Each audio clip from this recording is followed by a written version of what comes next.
É isso aí, meu povo, bora, vamos começar o nosso De Tudo Um Pouco e aqui compartilhando a palavra de Deus com vocês no nosso devocional dessa manhã e essa manhã tão extraordinária. E eu pergunto para você, onde você mora?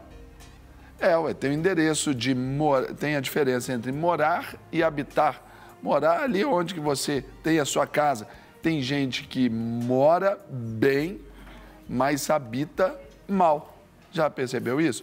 Tem gente que tem um endereço que é num lugar muito bacana, mas, às vezes, o lugar em si também não é muito legal. Tem ruas que, de um lado, é um lugar muito, assim, sofisticado, do outro lado, uma comunidade, assim, cheia de problemas. Tanta coisa, assim, que a gente vê, e a gente vê essa realidade nas nossas casas também.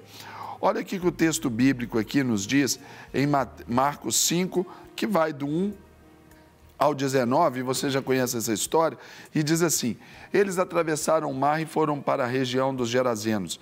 Quando Jesus desembarcou, um homem com espírito imundo veio dos sepulcros ao seu encontro. Este homem vivia nos sepulcros e ninguém conseguia prendê-lo, nem mesmo concorrentes, pois muitas vezes lhe haviam sido acorrentados pés e mãos, mas ele arrebentara as correntes e quebrara os ferros de seus pés. Ninguém era suficientemente forte para dominá-lo.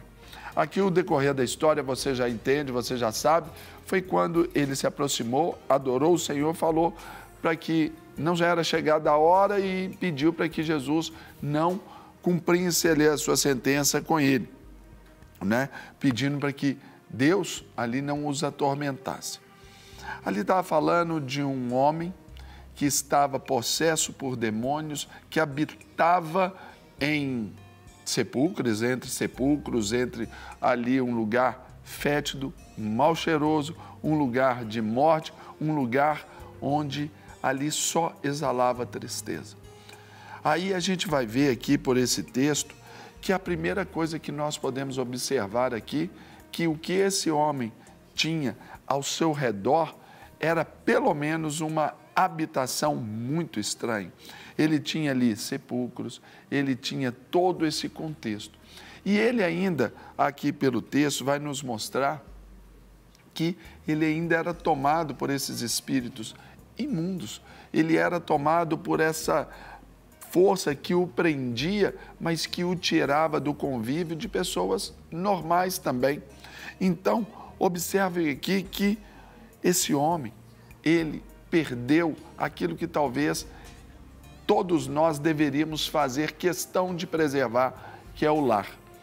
Quando Jesus o libertou, ele implorou para que Jesus o mandasse ou levasse consigo, né? Ele o acompanhasse, mas não. Jesus falou: olha, volte para os seus. Então quer dizer que ele perdeu o seu lar, ele perdeu a sua habitação. Ele tinha também um endereço, ele tinha também uma casa, ele tinha também um lugar de morar. Mas se ele perdeu tudo isso, certamente esse moço perdeu, porque muitas vezes acontece não pelos grandes problemas. Os grandes problemas só são a última gota. Agora, ele perdeu por causa, eu acredito, de pequenos problemas, pequenas permissividades, pequenas concessões. Ele perdeu o seu lar por causa daqueles probleminhas mal resolvidos ali com a esposa, aquele probleminha mal resolvido com os pais, com os filhos. Então, quando a gente habita num lugar estranho, um lugar de desarmonia, um lugar de confusão, um lugar de problema, um lugar de morte, é porque nós perdemos o compasso da história, onde a gente não resolveu problemas pequenos, a gente não atentou para pequenos detalhes, a gente não atentou para pequenos pecados. Os adultérios, por exemplo, não começa quando o artista ou a mulher vai lá para o motel com a outra pessoa. O adultério não começou, não foi ali. Começou com pequenos pecados que não foram tratados, foram tidos ali como normais. É quando viu uma mulher na rua, o moço passou e... não é verdade? Começou quando a mulher começou a dar mais ouvidos porque os outros de fora diziam do que o próprio marido dizia. E aqui nós vamos ver que essa falta de padrão familiar, fez com que esse moço perdesse a sua melhor habitação, perdesse o seu lar. E aqui ele foi morar entre sepulcros. Nós vamos aprender também que, para que isso aconteça na nossa vida, Satanás sempre vai estabelecer, vai promover para nós os seus jogos mortais.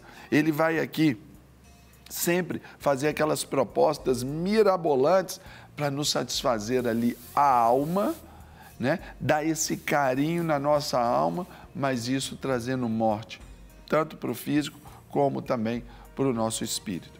Veja bem, Satanás sempre vai apresentar aquela ideia assim de que tal trocar uma noite de prazer em detrimento dessa sua vida ruim.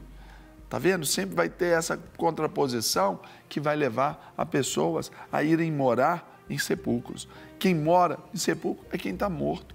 Então, hoje, se você tem vida, e Jesus nos disse lá, eu vim para que tenham vida e vida em abundância, tem que lembrar que antes ele disse que o ladrão vem, senão para roubar, matar e destruir. Esses jogos mortais aqui que Satanás sempre vai nos apresentar, é esse que vai querer nos tirar do lar. Então, algo que nós não podemos é cair nesse joguete sujo do nosso adversário, pensando que a nossa base é a nossa família. Nós temos que valorizar a nossa habitação. Por isso, aí está o título dessa nossa devocional, quando coloca, onde você mora? É saber que quando nós temos os maiores problemas, a gente quer voltar para casa, a gente quer ali esse refúgio. Agora, quando nós não queremos voltar para casa, é quando os happy hours aí, eles são mais atrativos, a rua se torna mais atrativa. Então, observe bem que essas dificuldades todas, elas partem do pressuposto de que quando algumas coisas não são satisfeitas dentro da nossa própria casa.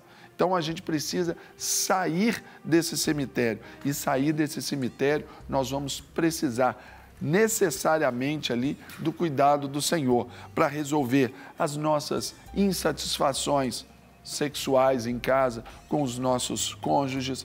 Nós vamos precisar de Jesus para nos dar essa paz, essa tranquilidade, para lidar com as incompatibilidades de gênios, para a gente pensar, lidar bem com a vaidade física, entende? Para que isso a gente traga ao nosso lar como um lar de harmonia. Por isso nós precisamos tratar seriamente com esses problemas e conhecer esse homem, como ele vivia ali presos em cadeias. Imagina que essas cadeias não podiam prendê-lo e nem ninguém poderia fazê-lo. É tão interessante que, ao observar isso aqui, imagine que ele era todo machucado. Quem vive preso, vive machucado, vive todo ali adoecido. Imagina o quanto de infecção talvez não teria, a falta de liberdade. Aprendemos a palavra de Deus que, e conhecereis a verdade, e a verdade vos libertará. Jesus Cristo é o caminho, a verdade e a vida. Então, quando nós conhecemos o nosso Cristo, aqui quando ele conheceu o Cristo verdadeiro, não é? Apesar de ali pelo Espírito que falava pela sua boca, já chegar e dobrar-se diante do Senhor, porque todos se dobrarão diante do Senhor, aqui, para sair desse cemitério, é reconhecer o senhorio do Senhor, para que as coisas nos sejam restituídas novamente. O cumprimento da promessa de Deus, para onde você mora, para onde você habita, parte necessariamente por esse cuidado. Quando todo esse milagre dessa libertação aconteceu com esse moço, ele estava assentado, ele estava quieto, em perfeito juízo, lá no verso 19, 20, você vai ver isso, ele estava sentado, em paz e em perfeito juízo e vestido.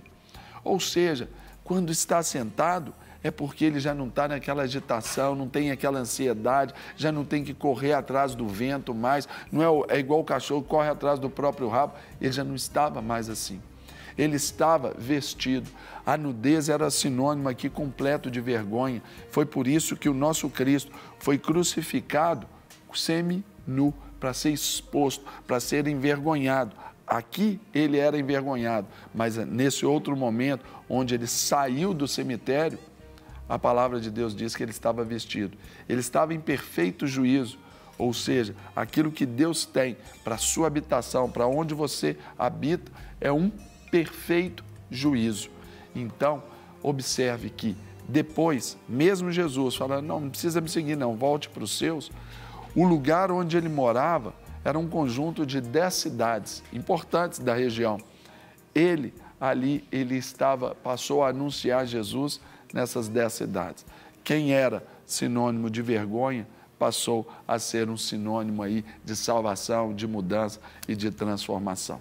Então, quando você pensar sobre onde você mora, pense que é esse lugar de paz, esse lugar de encontro com Jesus e esse lugar de libertação.